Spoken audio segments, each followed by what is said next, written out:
Всем привет!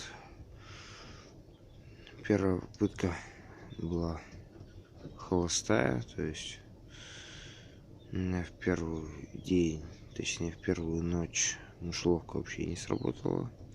Хлеб, видимо, хомяку был неинтересен. На вторую ночь я зарядил кусочек яблока. Мышеловка отработала, но при этом никого не поймал. Ну, по советам моих знакомых, скорее всего, дичь была крупная. Ну и решил немножко модернизировать мышеловку. Вот таким вот образом. Набил гвоздики. Попробуем.